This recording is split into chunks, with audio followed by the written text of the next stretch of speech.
दोस्तों स्वागत है आप सभी का। आज के इस वीडियो में हम बायोडायवर्सिटी से रिलेटेड क्वेश्चन आंसर्स को देखेंगे जो आपके प्रीवियसली यूपीएससी ने पूछे हैं। आइए देखते हैं पहला क्वेश्चन। यहां पे आपसे पूछा गया कि तीन ऐसे कौन से क्राइटेरिया हैं जिनके बेसिस पे वेस्टर्न घाट श्रीलंका वाला जो पार्ट है, इंडो बर्मा वाला जो पार्ट है, इन्हें हॉटस्पॉट ऑफ बायोडायवर्सिटी कहा गया है। अब देखिए, अगर आपको पता हो कि हॉटस्पॉट ऑफ बायोडायवर्सिटी किसी एरिया को हम तब कहते हैं जब वहां पर जो मिलने वाली स्पीशीज है उसको किसी तरह का खतरा हो। तो यहां पे इन 6 पॉइंट्स में से आप देखिए कि किन कंडीशन में आपको कहा गया है कि किसी एरिया में आपको खतरा देखने को मिलता है। अब यहां पे आपकी पहली स्टेटमेंट है स्पीशीज रिचनेस, दूसरी है वेजिटेशन डेंसिटी, तीसरी है एंडेमिज्म, चौथी है एथनो बोटानिकल इंपॉर्टेंस, तीसरा है थ्रेट परसेप्शन, चौथा है adaptation of flora and fauna to warm and humid condition. तो हॉटस्पॉट हम उन एरिया को कहते हैं जहां पे आपको ऐसा देखने को मिल रहा है कि जो आपकी नेटिव वेजिटेशन है उसको कहीं ना कहीं डिस्ट्रॉय कर दिया हो। तो अगर हम इसके अकॉर्डिंगली चलें तो वेजिटेशन डेंसिटी और थ्रेट परसेप्शन आपके दोनों में से एक ऑप्शन हो सकता है। अब यहां पे आपकी डी स्टेटमेंट तो चली गई। अगर हमारी पांचवी स्टेटमेंट ठीक है, यानी ये दोनों तो एक में नहीं दे रखे हैं, या तो हमारी सेकंड स्टेटमेंट ठीक है या फिफ्थ स्टेटमेंट आपकी ठीक है। अब यहां पे सेकंड स्टेटमेंट ठीक इसलिए नहीं है क्योंकि वेजिटेशन डेंसिटी किसी भी एरिया की बायोडायवर्सिटी को रिप्रेजेंट नहीं करती है।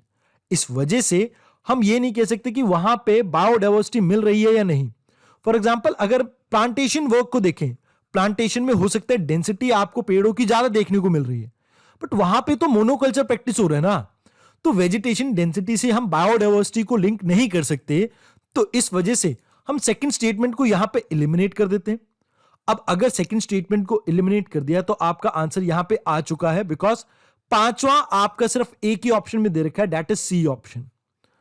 उसके अलावा यहां पे दो ऑप्शन और दे रखे हैं, एक स्पीशीज रिचनेस। अब स्पीशीज रिचनेस आपकी क्या होती है कि किसी एरिया में कितनी वैरायटी मिल रही है स्पीशीज की, यह है आपकी स्पीशीज रिचनेस। एंडेमिज्म मींस किसी एरिया में एक स्पीशीज पर्टिकुलरली मिलती हो, दैट इज एंडेमिज्म, मतलब पर्टिकुलरली उसी एरिया में मिल रही है हमें। तो यहां पे हमारा पहला और तीसरा और पांचवा ऑप्शन ठीक हो जाता है और आंसर बन जाएगा सी ऑप्शन। आइए अब बात करते हैं अगले क्वेश्चन की। अब यहां पे आपसे दो स्टेटमेंट दी गई है और आपको कहा है करेक्ट स्टेटमेंट को आपको चूज करना है। पहली statement, biodiversity is normally greater in lower latitude as compare to higher latitude. अब एक चीज बताइए, इक्वेटर के पास आपको ज्यादा वेजिटेशन वगैरह या बायोडायवर्सिटी देखने को मिलती है कि पोल के पास? अब अगर आप इसका उत्तर जानते तो आप लिख देंगे इक्वेटर के पास, तो लोअर लैटिट्यूड में डेफिनेटली बायोडायवर्सिटी ज्यादा है। अब अगर कोई एरिया इक्वेटर के आसपास होगा तो वहां पे आपको सनलाइट ज्यादा मिलेगी, सनलाइट ज्यादा मिलेगी तो वहां पे फूड ज्यादा मिलेगा, फूड ज्यादा मिलेगा तो वहां पे बायोडायवर्सिटी भी ज्यादा मिलेगी। बिकॉज पोल के पास आपको इतना ज्यादा फूड नहीं मिलेगा, फूड नहीं मिलेगा तो वहां पर इतनी ज्यादा स्पीशीज नहीं मिलेगी। तो बट ऑब्वियस है हायर लैटिट्यूड में आपकी बायोडायवर्सिटी कम हो जाएगी। तो पहली स्टेटमेंट ठीक हो जाती है, तो या तो ऑप्शन आंसर आपका बनेगा ए ऑप्शन या सी ऑप्शन। आइए अगली स्टेटमेंट देखते हैं। Along the mountain gradient the biodiversity is normally greater in lower altitude as compare to higher altitude. Again आपने ज्योग्राफी की एक टर्म पढ़ी होगी, एल्टीट्यूड मिमिक्स लैटिट्यूड, मतलब जो आप लोअर एल्टीट्यूड से हायर एल्टीट्यूड की तरफ जा रहे हैं, सेम आप लोअर लैटिट्यूड से हायर लैटिट्यूड की तरफ जा रहे हैं, तो वहां पे ऊंची ऊंची चोटियों पे भी तो आपको बर्फ मिलती है ना, आइस मिलती है, और वहां पे भी इतनी ज्यादा वेजिटेशन नहीं मिलेगी। वेजिटेशन नहीं मिलेगी तो फूड नहीं मिलेगा, और फूड नहीं मिलेगा तो कैसे आपकी स्पीशीज वहां डेवलप होंगी। तो इस वजह से यहां पे आपका आंसर बन जाएगा सी ऑप्शन। एक बार फिर दोनों ही स्टेटमेंट आपकी ठीक हो गई। आइए अब चलते हैं अगले क्वेश्चन पे। अब यहां पे आपसे कहा गया कि जो बायोडायवर्सिटी है वो बेस है आपके ह्यूमन एग्जिस्टेंस का। अब इनमें से कौन सा सही कारण है इसका? पहला, soil formation, prevention of soil erosion, recycling of waste और पॉलिनेशन ऑफ क्रॉप। अब एक चीज बताइए मुझे, क्या सॉइल फॉर्मेशन में कुछ सर्टेन इंसेक्ट्स और आपके कुछ जानवर जैसे अर्थवॉर्म वगैरह पार्टिसिपेट नहीं करते? उसके अलावा सॉइल की फर्टिलिटी को भी तो इंप्रूव करते हैं ना वो। तो इस वजह से हम पहली स्टेटमेंट को थोड़ा मान लेते हैं कि लाइक आपके एबायोटिक फैक्टर पे भी डिपेंड करती है soil formation, but biotic component भी तो एक इंपॉर्टेंट पार्ट है ना उसका। तो इस वजह से यहां पे आपकी पहली स्टेटमेंट ठीक होगी। तो यहां पे आप बी ऑप्शन को एलिमिनेट कर दीजिए। अब प्रिवेंशन ऑफ सॉइल इरोजन।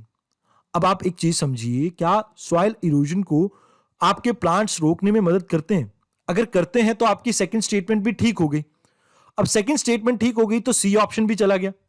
अब हमें सिर्फ यह देखना है कि फोर्थ आपका ऑप्शन ठीक है या नहीं। अब कई बार आपने सुना होगा, अगर आपने मूवी देखी होगी माय नेम इज खान, अब इस मूवी में एक चीज कही गई है कि अगर मधुमक्खियां यानी बी मर जाती हैं तो ह्यूमन पॉपुलेशन कुछ ही सालों में मर सकती है, क्योंकि आपकी मधुमक्खियां हेल्प करती हैं पॉलिनेशन में। तो इस वजह से फोर्थ स्टेटमेंट आपकी ठीक हो गई, तो आंसर बन जाएगा आपका डी ऑप्शन। आइए अब चलते हैं अगले क्वेश्चन पे। अब यहां पे आपको कहा गया कि हिमालयन रेंजेस में आपको बहुत ज्यादा स्पीशीज डाइवर्सिटी देखने को मिलती है, और इसके पीछे कारण क्या है? पहला, इट हैज हाई रेनफॉल जो सपोर्ट करती है वेरियस वेजिटेशंस को। दूसरा, it is a confluence of different biogeographical zones. तीसरा, एक्सोटिक एंड इन्वेसिव स्पीशीज यहां पे अभी तक नहीं मिलती हैं। और चौथा, ह्यूमन इंटरफेरेंस यहां पे कम देखने को मिलता है। अब देखिए, काफी ट्रिकी क्वेश्चन है, बिकॉज आप ऐसा भी समझ सकते हैं कि ह्यूमन इंटरवेंशन या इंटरफेरेंस यहां पे कम देखने को मिल रहा है, तो यह भी तो एक रीजन हो सकता है कि यहां पे बायोडाइवर्सिटी मिल रही है। बट उससे पहले आप यह समझिए कि यहां पे बायोडाइवर्सिटी मिल ही क्यों रही है। अब अगर हम कहें कि यहां पे हाई रेनफॉल देखने को मिलती है, तो क्या वेस्टर्न साइड ऑफ हिमालय पे, यानी जो आपका जम्मू कश्मीर वगैरह वाली साइड है, यहां पे आपको उतनी रेनफॉल देखने को मिलती है जितनी नॉर्थ ईस्ट में देखने को मिलती है? बिल्कुल भी नहीं। अगर यह बात सही है तो फर्स्ट ऑप्शन तो इनकरेक्ट हो गया। अब यहां पे आइए बात कर लेते हैं सी ऑप्शन की। एक्सोटिक इन्वेसिव एलियन स्पीशीज आपको हर जगह देखने को मिलती है, ऐसा नहीं है कि हिमालय में देखने को नहीं मिलती है। तो यहां पर यह ऑप्शन भी आपका गलत हो गया। अब यहां पे इस पहले ऑप्शन के बारे में हम बात कर रहे थे, तो मैं आपको बता दूं कि ह्यूमन इंटरवेंशन हो या ना हो, पहले किसी एरिया में आपकी स्पीशीज डाइवर्सिटी एग्जिस्ट करनी चाहिए। ह्यूमन इंटरवेंशन से तो हम उसे बर्बाद करते हैं, मिलने के कारण नहीं हो सकता वो। अगर ह्यूमन इंटरवेंशन कम भी है, इंटरफेरेंस कम भी है, तो वहां पे आप ये नहीं कह सकते कि इस वजह से स्पीशीज बहुत ज्यादा देखने को मिलती है। ऑल्दो एक माइन्यूटस फैक्टर है, डाउट हो सकता है इस बारे में, बट एक चीज देखिए, यहां पे आपको हिमालय वाले एरिया में आपको वेरियस बायोजोग्राफिकल जोन्स मिलते हुए दिखते हैं, और यही एक कारण है यहां पे आपको इतनी ज्यादा वेजिटेशन देखने को मिलती है। तो यहां पे आपका बिल्कुल करेक्ट आंसर हो सकता है बी ऑप्शन, ऑल्दो डी के बीच में कंफ्यूजन हो सकती थी। इस क्वेश्चन में आपसे पूछा गया कि नेशनल बायोडाइवर्सिटी अथॉरिटी जो है ये कैसे इंडियन एग्रीकल्चर को बचा रही है। पहली स्टेटमेंट आपको दी गई है, बायोपायरेसी और जो इंडिजिनस ट्रेडिशनल आपकी जो जेनेटिक रिसोर्सेज हैं, इनको बचाने में इंपॉर्टेंट भूमिका निभाती है आपकी नेशनल बायोडाइवर्सिटी अथॉरिटी। तो आपको सभी को याद होगा यूएनसीबीडी। इसमें एक चीज कही गई है कि जो जेनेटिक रिसोर्सेज है उसके ऊपर इंडिजिनस पॉपुलेशन का राइट है, तो इसको प्रोटेक्ट करने के लिए हमने ये अथॉरिटी बनाई थी। तो yes, definitely first statement correct है आपकी, तो बी ऑप्शन एलिमिनेट हो जाता है। अब सेकंड स्टेटमेंट क्या है आपकी? जो ये अथॉरिटी है ये डायरेक्टली मॉनिटर करती है और सुपरवाइज करती है scientific research on genetic modification of crop plant. अब भैया ये काम तो इसका नहीं है, इसके लिए तो जेनेटिक इंजीनियरिंग अप्रेजल कमेटी बना रखी है ना। तो ये काम अगर इसका नहीं है तो आपका सेकंड ऑप्शन एलिमिनेट हो गया, इस वजह से आपका डी ऑप्शन एलिमिनेट हो गया। अब आपके पास ए और सी दो ऑप्शन बचे हैं। पहली स्टेटमेंट ठीक है, तीसरी स्टेटमेंट को एक बार देख लेते हैं। Application for intellectual property right related to genetic biodiversity resource can not be made without the approval of NBA. ये स्टेटमेंट आपकी बिल्कुल ठीक है, बिकॉज मान लीजिए इंडिया में कोई टर्मरिक मिल रही है या कोई हल्दी मिल रही है, अब इसकी एक मेडिसिनल वैल्यू हो जिसकी वजह से आप कह रहे हैं कि कैंसर ठीक हो रहा है, तो यहां पे मान लीजिए कोई यूएस की कंपनी आती है और इंडिया में आके इसकी रिसर्च कंडक्ट करती है और बाद में ये पेटेंट कर लेती है इस चीज को, तो इंडिया को तो नुकसान हो गया ना। तो इस तरह के नुकसान को रोकने के लिए ही ये अथॉरिटी बनाई गई थी।